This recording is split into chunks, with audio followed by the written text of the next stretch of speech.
pleasure to present to you Dr. Martin Luther King, Jr.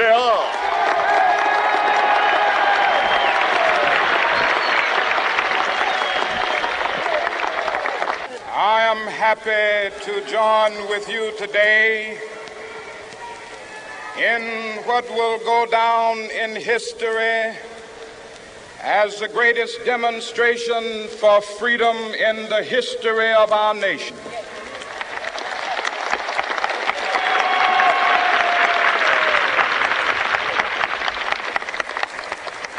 Five score years ago,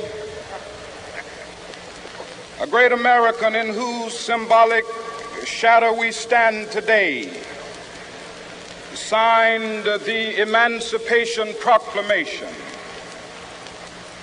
This momentous decree came as a great beacon light of hope to millions of Negro slaves who had been seared in the flames of withering injustice. It came as a joyous daybreak to end the long night of their captivity. But 100 years later, the Negro still is not free. 100 years later, the life of the Negro is still sadly crippled by the manacles of segregation and the chains of discrimination. 100 years later, the Negro lives on a lonely island of poverty. I have a dream that one day this nation will rise up and live out the true meaning of its creed. We hold these truths to be self-evident, that all men are created equal.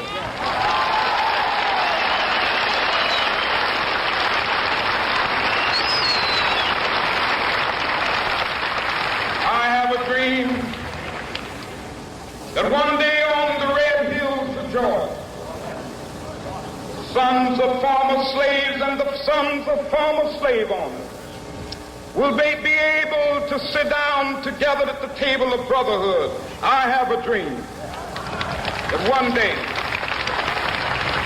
even the state of Mississippi, a state sweltering with the heat of injustice, sweltering with the heat of oppression, will be transformed into an oasis of freedom and justice. I have a dream. My poor little children will one day live in a nation where they will not be judged by the color of their skin, but by the content of their character. I have a dream today.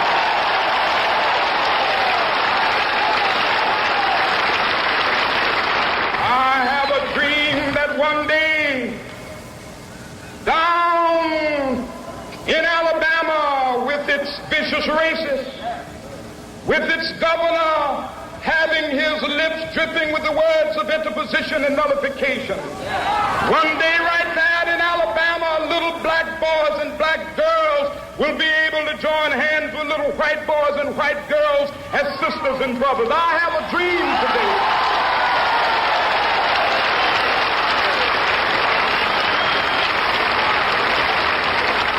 I have a dream that one day every valley shall be exalted, and every hill and mountain shall be made low. The rough places will be made plain, and the crooked places will be made straight, and the glory of the Lord shall be revealed, and all flesh shall see it together. This is our hope.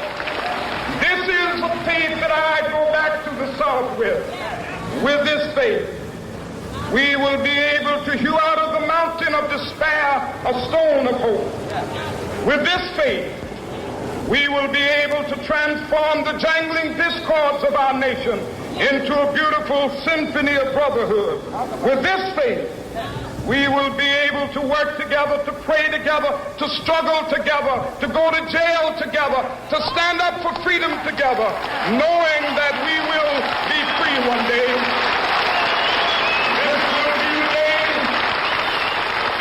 This will be the day when all of God's children will be able to sing with new meaning, my country, tears of thee.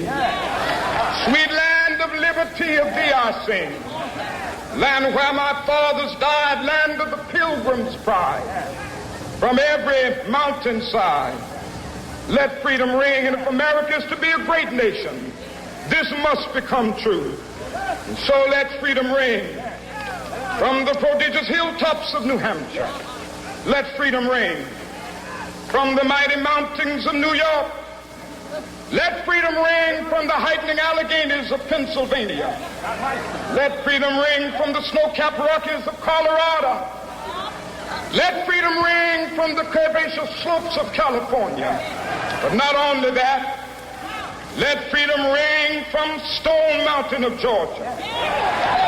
Let freedom ring from Lookout Mountain of Tennessee. Let freedom ring from every hill and molehill of Mississippi, from every mountainside. Let freedom ring, and when it happens,